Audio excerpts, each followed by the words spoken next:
So hi guys, hi friends, welcome back to Shiko Hope TV, and this is where we say no giving up inawezekana. And today is a day that we are having a guest in the studio. And before I bring up the guest, guys, welcome back to this channel.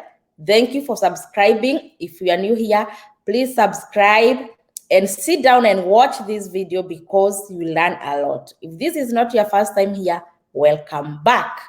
This is where you belong. And let's invite our guest so she can come and share her experience with us. And here she goes. Oh my, we can't hear you. Oh, hi everyone. Hi, my name is Liz, and thank you so much for hosting me. I'm so grateful. Thank you, Liz, for coming.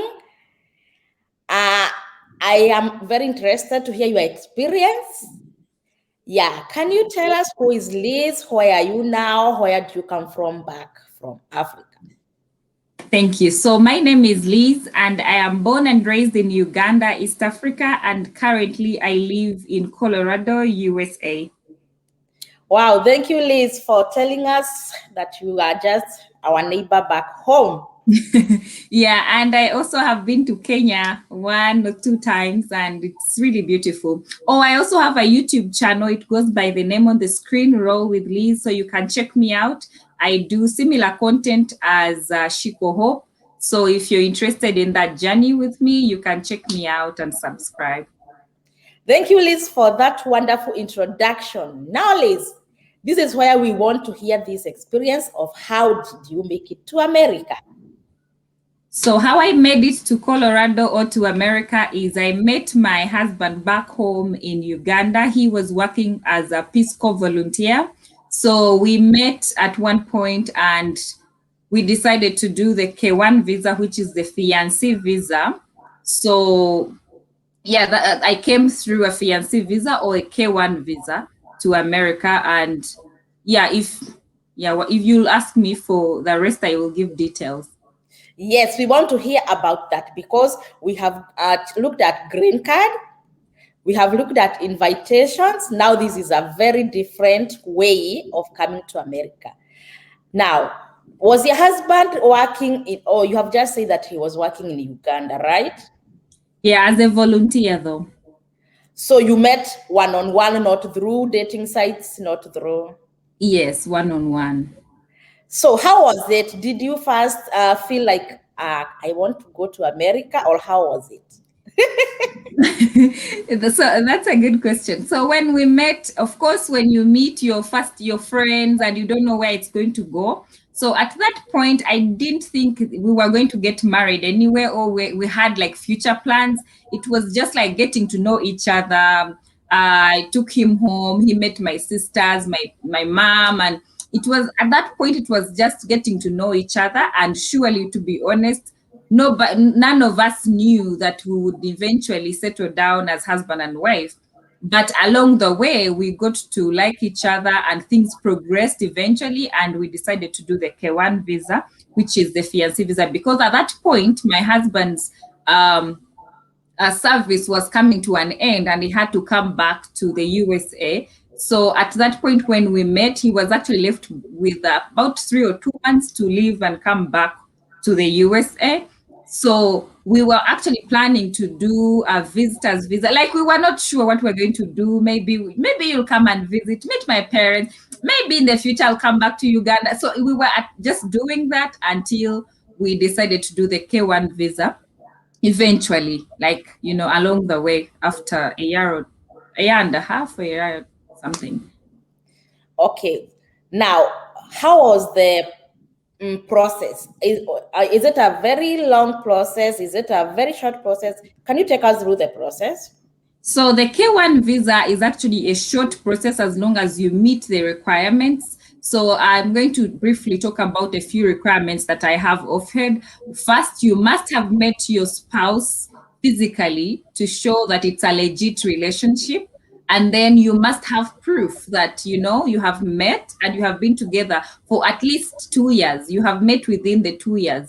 So you'd have photos, if you have plane tickets together, if you have bus tickets together, if you have lived together and you're paying rent, you can have a receipt with both your names, just something to show that you have been physically together and it's a real relationship. Because if it's like online and you've never met, you cannot qualify for a K1 visa.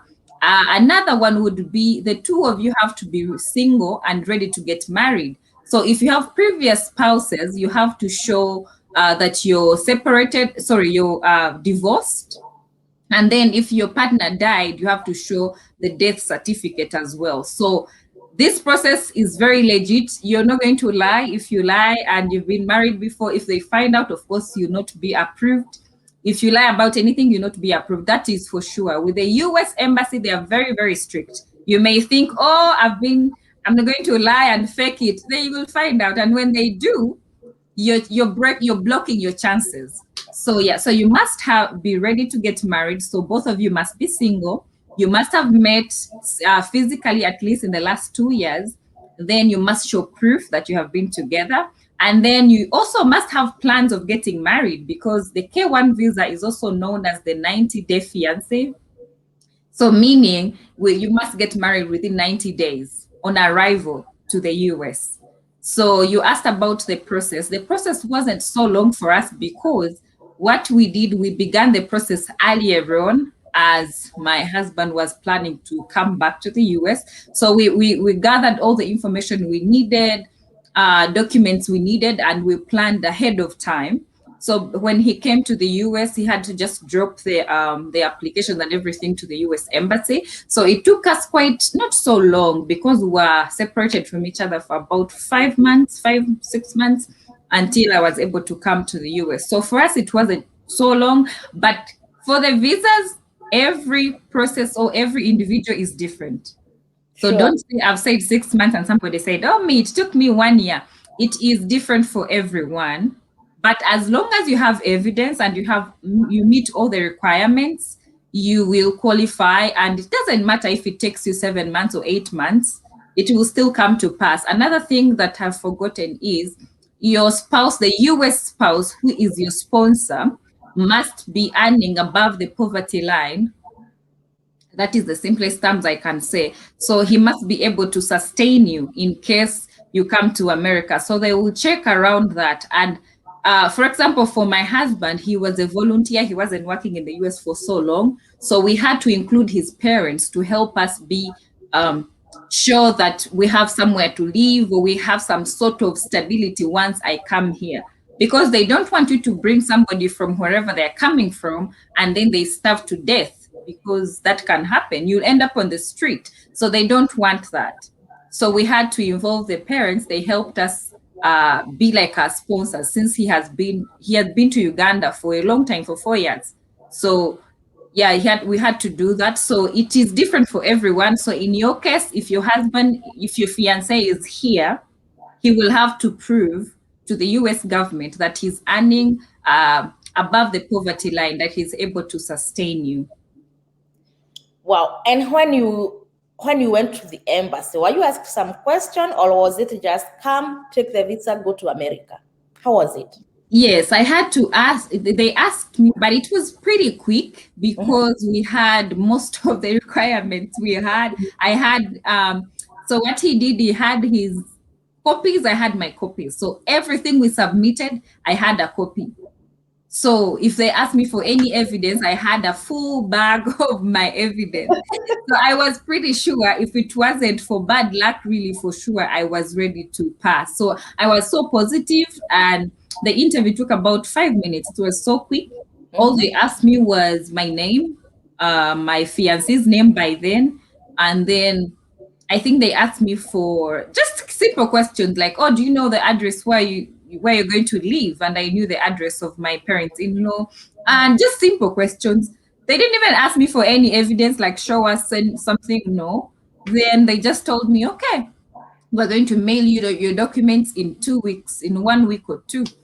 And I was done. They sent me the documents through DHL. Or something I forgot to mention. So with Uganda, or I don't know about other countries, but for Uganda, we don't have a consular that deals with a K1 visa, green card, and all that category. So you'd have to fly or use a bus to Kenya. That is where we do all those interviews. So for me, I had to go to Kenya and be there for about 3 weeks. So if you're in Uganda or in a country where you have to go to a different country, plan ahead of time because it is not cheap, I can tell you, because you have hotel, you have to, if you're using a plane, it's going to be expensive. If you're going to use a bus, it's going to take a lot of time. So plan ahead of time, especially if you're going to do the medical. With my case, I had to do medical. So when you go in to schedule for the interview, schedule a week later, a week ahead, because you need to plan to do the medicals. So if you schedule sooner, it's going to inconvenience you. You may have to actually reschedule again, because this is, I was not told this on the website, by the way. I just eventually found out, because what I did, I planned a week ahead, you know, when you schedule for the interview on the website. Now, I did that because I wasn't sure I was looking for a host family because I had a baby. I was looking for a host family. So I didn't want to go in a hotel. I was frustrated. So I was looking for a host family until I found it. Now, if you are like me, you don't know, you're going to schedule, oh, I will do it tomorrow. I'll do the interview in 3 days. You need the time to do the vaccinations because you have to do the doctor. They test you to see if you have any diseases or if you have any, then they also do vaccinations before you come. So I had to do that for like a whole week, I remember, because I had to go back and forth to do the shots. Then they check you. Then there's a long line, of course, you know how it is with visas. But yeah, so just plan ahead of time. Give it a full week. And do you have, where did you do your medicals? In Uganda or in Kenya? You have to do everything in Kenya for the green card and even for the fiancé visa, even the spouse visa. All those 3 visas, you have to do them in Kenya if you're from Uganda. And they have their qualified doctors. You're not going to pay just from a clinic. No, they do it themselves from there. And it's nice because the US doesn't refuse if you have like an illness like HIV or anything, but some countries actually do. They could deny you the visa, but the US is fair. Yeah, so you had a baby while back in Uganda, right? Yes, I had a baby back in Uganda. And you managed to come with her over here? Yes, that is a story for another day. I can tell you. We need a whole day. It was so exhausting. I don't know how to explain it. It was so hard because she was a toddler at that time. Oh my gosh. So we will be back with the baby story. Let's today deal with you, how you. Yes, you should do it because that is a story for another day. I was almost deported because at the airport I was so tired. Now I don't want to. The next story will be more interesting. Yes. But I remember at one point I was so tired. I put her on my back. You know how we do it with our lessons. So I put her on my back. I was so tired. I had a carry. Of course, I had a carry-on bag. It was so heavy. Then I forgot. So they put a chip in my documents. You cannot just go through to the next plane once you land in the US. You have to go through the whole process of presenting your documents and they approve at the airport at the entry. Now, I of course I had forgotten all these things that told me. So I just walked straight to go into boarding another plane. So the sirens were, and it was me, and I did not know what's going on.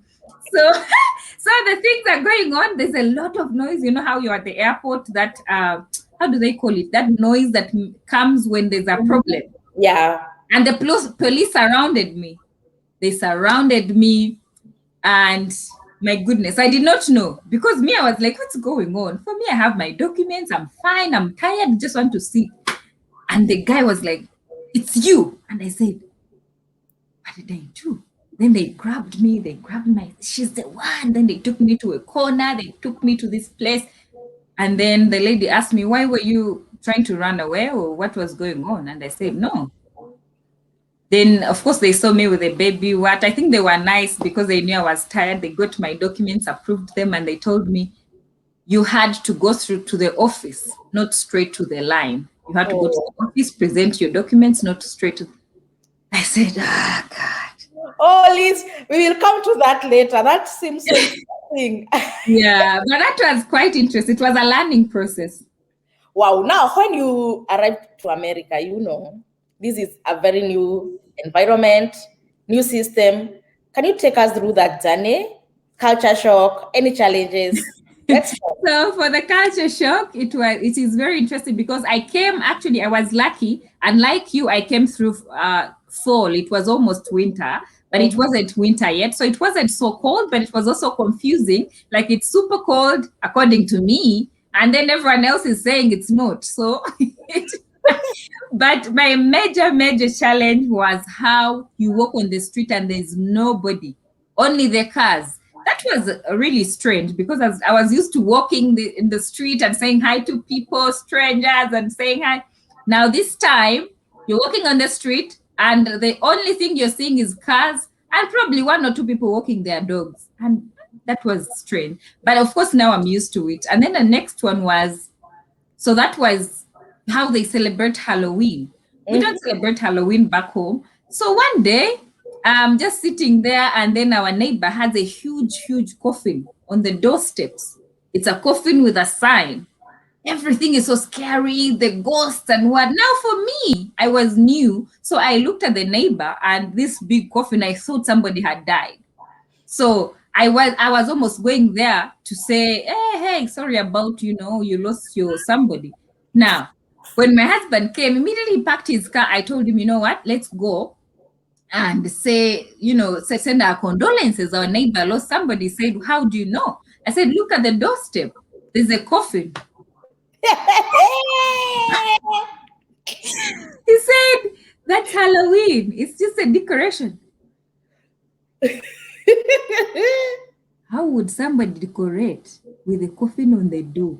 For us in Africa, nobody plays with death. It is unheard of. You're not going to stay there to play with ghosts and what, you don't do that. So it was a shock to me. That is one of my experiences that I keep remembering, and I laugh. Yeah, then of course food, and of course these are things that have come along where you have to learn. You go to the market, buy the food that you're familiar with, come back home and cook. But that's not a big deal now because there's a variety where you can choose from in the store. So that is no longer a big deal. But at first it was a big deal because for example, for bread back home in Uganda, we eat it for breakfast. But here people eat it for dinner, for lunch, and it's a whole meal. So it's a twist of things, but you just get used to it. Yeah, and just a few things here and there, and also the language, because here people talk so fast, and also their accent. So for the first time I started working here, it was a bit of a challenge because I work at a call center, so I have my headphones on and I have to listen. But I will tell you, the first 3 months, I could barely understand people. I am being honest. I could barely understand what they're saying. I'm like, huh? Can you help me? And I'm like, what did you say? And of course, even then, they don't understand my accent. So at first, it was a challenge, but eventually now I'm much better. I understand them clearly. They understand me. Of course, some will not understand, will ask me, oh, where are you from? Because of my accent, because of the way I talk, but it is not so bad. But the first 3 months was so challenging. And some people, of course, will be mad. Can you transfer me to somebody else? So you start feeling bad. But it is a whole learning experience. Like I said, it has taught me to be better. And I actually thank God for this, because I did not know that myself I would be working at such a job. I work for a big bank, and I also be talking to these people. You're talking to big people. So it's nice. It's a good experience. I'll say so far, so good. Once you get to a new country, just like any other person, it doesn't have to be USA, but if you go to a different country, there are new things you're going to see, and those should teach us to be better. Don't be so negative, because sometimes it's not easy. You don't have your family, you don't have your friends, you're living alone, for example.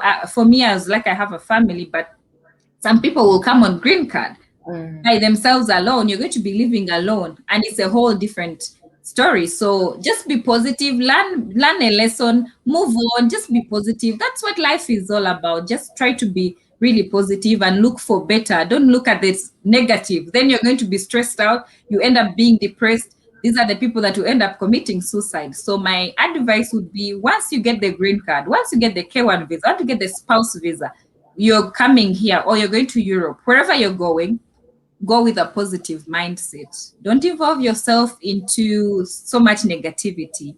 It doesn't help you much. You know, people will start saying, oh, here, and stuff like this. And I've had that, but when you're positive, you're going to make positive, positive impact on your life, even on the others that are living with you, even people back home. For them, they think, oh, life is so good for you. It's because I'm trying to make it good for me. Imagine if I woke up and I quit my job and I'm laying on the couch. It's different, Yeah. Yeah, Yeah. I know you understand what I mean. Because if you're so negative here, it's going to affect you fully. So is this your first job, or which job did you do first? Actually, it's the same job. Mm-hmm. I've been working for over a year. It's a bank job, so it's customer service. Mm-hmm. Yeah, it's the same bank, and so far so good. So far, so good. Mm-hmm. Okay, now can you tell us about driving?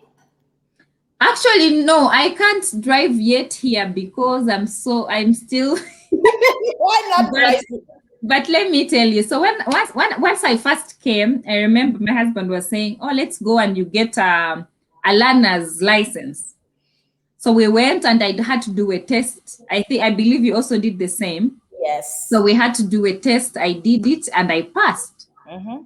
Then looking at how fast they drive on the streets, I was so scared. I said, can I manage? And also the fact that they drive on here, you have to keep your right. Yeah. In Uganda, we keep the left.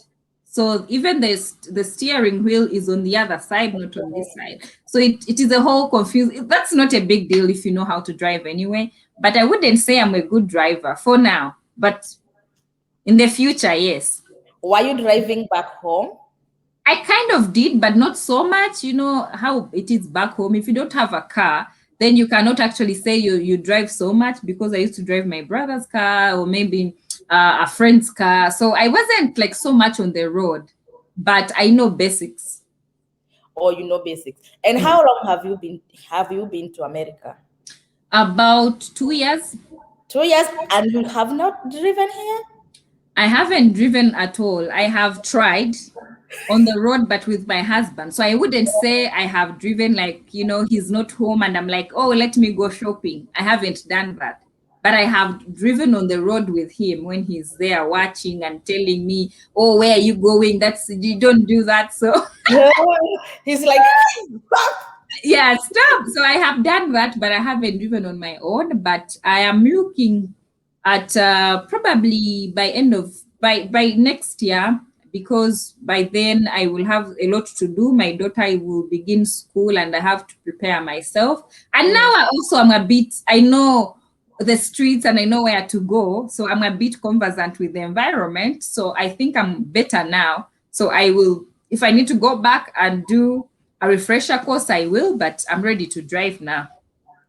All I can say is that you are lucky. Some of us learned the hard way. You're very lucky. You have someone to drive you. You're very lucky. Some of us, hey, it is a story for another day. You had to do everything yourself. Yes. I know. Yes. I know. You can understand being a parent, who have kids at school, different schools. You got to go to work. You have to know how to drive. Mm-hmm. But for you, you're very lucky. You're very lucky. Even like I will have to learn soon. I have to do it sooner. Yeah, because like you are very lucky. You work at home. Not unlike me, I have to go to work. Mm-hmm. So those are the opportunities that we have, and we tell our people, come to America and get these opportunities. Yeah, but don't always forget to tell them to also come with a positive mindset. It is what you choose, because if you come here and you join the gang and you join all these, because there are ghetto places here that will have the gang, like you choose what life you want to live, especially if you get the money. If you get the dollar, don't go crazy. I interviewed a lady. she's from Kenya. I remember you saw that story. Mhm. She's the artist, Mercy Atis. Her story, she was younger when she came here, and because of that, she didn't have like a lot of guidance. So she ended up hopping from one state to another, one state to another, one state to another. And because of that, she was looking for a life that was in her head. She was looking for the American dream. So when you come with that mindset, you're going to mess up yourself. Like, try to calm down, don't be too excited, because you're going to be caught up in a bus, coming back late, maybe you're driving drunk. Like, if you get into so many of those, your life will be a mess. So I would say, if you come here, make the money, just keep, don't go into, how do we say, don't make a lot of circles that are going to destroy your life, because here you can easily destroy your life to zero, because everything is here. Marijuana, whatever you want, drugs, alcohol, whatever you have ever thought of is here. So it depends on your life. So if you come here, just be positive and plan your life. Don't like be reckless, because here you can easily. Yes, yes. So Yes. how is American life so far? Do you regret coming? Are you planning going back to Uganda? No, so I don't regret it. Of course, I like it here, and the fact that I have my family here, it's worth it. Whatever it is, and I miss home. I miss my parents. I miss my friends. I miss everybody back home. But my plan is eventually to be able to live here and there, like be able to go home, like on a vacation. On the times when it's very cold here, you can go to Uganda, spend 4 months, 5 months, and come back. Eventually, of course, later in life, when I have the money. Right now, I can't. But it's so Don't have money? it's so expensive right now to travel as a whole family back and forth. But of course, we plan, like, even if we don't go as a whole family. I could go with my daughter, come back. Then the next time we can go all of us like that. That's the plan now. But because of COVID, it's been a bit challenging. But Oh, yeah. yes. Oh, yes. I understand that because everyone is affected with this COVID thing. Yeah. I thank you so much, Liz, for coming, for sharing with us your experience. And I like the way you are very positive about life in America. And you are bringing up your baby here in America. So she's very lucky. Opportunities in America.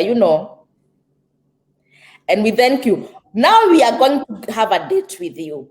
You come back and talk and tell us more about how you brought your baby. How was the experience, the process, and everything? That will be more interesting than it is today, actually. Yeah, I can't wait. I can't wait to get the story.